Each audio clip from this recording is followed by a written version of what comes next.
在大学烦恼，我觉得钱赚的不够多，努力打工赚了一些钱，交完房租就没了。我最大的烦恼是家人过世，这件事情对我而言的打击还蛮大的，就是不断的在失眠，时间久了之后，我身体也会一直出现很多问题。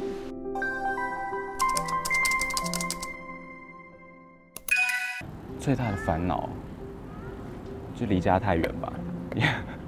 其实还好，我家里住桃园而已，因为以前都是住家里，比较习惯家里的感觉。第一次跟别人一起群体生活，会认识，要跟不同人相处，比较累一点。大一的时候会很担心自己交不到男朋友，就是在求学过程当中，父母就会一直去催说，到底什么时候要结婚？因为可能他们也快要退休了，就会觉得这个时间应该要赶快生个小孩，给他们抱抱啊，给他们玩之类的。最大的烦恼就课业吧，然后跟可能同学吧，在刚进去要融入一个团体的时候，就很考验自己的一个社交能力。我觉得一方面是我会很 care 说我什么时候要毕业，然后也会担心我毕业之后究竟能不能就是真的像我想象的那样顺利找到工作。比较偏课业上的问题，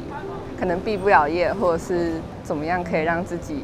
更好这样子。Sitting in classes, sometimes I get worried because I'm the youngest, and so there's some areas that I don't understand, and so I get worried about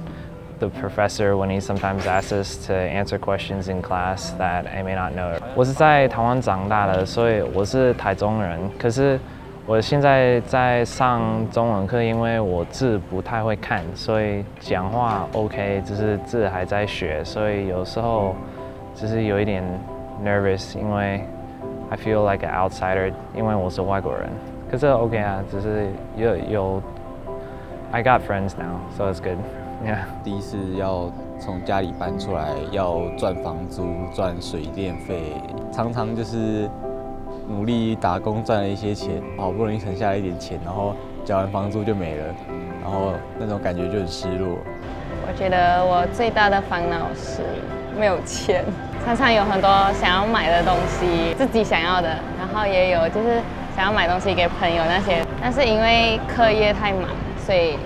也没有时间打工。像上个礼拜就是一整个礼拜都是期中周嘛，就是大家原本已经压力都不小了，像我自己也是压力蛮大，就是可能书会念不完，可能要一直熬夜啊，然后要赶进度、做练习等等的。然后这个时候学校又在5天之内发生了3起就是自杀的案件嘛，这件事情对我而言的打击还蛮大的。晚上很焦虑、睡不着的时候，可能可以跟朋友们讲个电话啊，然后互相鼓励这样子。就是你不会觉得自己是孤单一个人在面对这件事情，面对期中考试，或者是面对这些学校的不幸的消息。我觉得大学就是比起高中，就是多了很多你不能控制的因素。以前高中可能就是你只要努力，你在那堂课可能就可以有好的表现，所有事情的几乎都可以在你的掌控之中。但是大学像是举例来讲，像是分组好了，那你们的作业又是一起打。如果你真的遇到不是很好的队友的话，那你可能就会因为这个原因，然后你就一起下去。没有什么烦恼，基本上我的工作、课业、家庭啊、社团啊，我都排得蛮稳定的。就是我很享受在这个过程里面，这个大学生涯里面。9月的时候，我爸爸突然间就是因为脑出血，然后中风，他人是在大陆，所以那时候一边又很担心爸爸，然后大3我们广播组的课业其实就压力很大。那段时间大概有4个多月，我情绪是极不稳定的，然后那时候就会一直觉得说自己很没有用啦，自己没有价值啊，我到底为什么会在这边？然后去年的时候，主要是有去看精神科，有去吃药。那时候睡眠稳定下来了，还有老师跟朋友的陪伴吧。因为我其实是个很自卑的人，我就拼命希望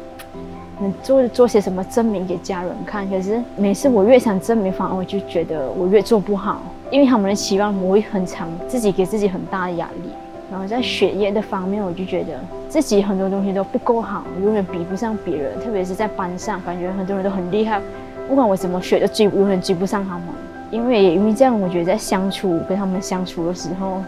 很有隔阂，总觉得自己在边缘的感觉，很孤单。时间久了之后，我就是不断的在失眠，甚至到最后是因为身体也会一直出现很多问题。在经历身体的状况，其实我很痛苦，我怎么做我都没有办法解决，会不会结束生命，我才可以解脱解放？在这个过程中，最大帮助我其实是身边朋友的陪伴。我不敢说我100%完全战胜了我自己的忧郁，所以偶尔有时候我还是会陷入那种不好的状态。可是我知道有人会陪在我身边，有人懂我，有人不嫌弃我。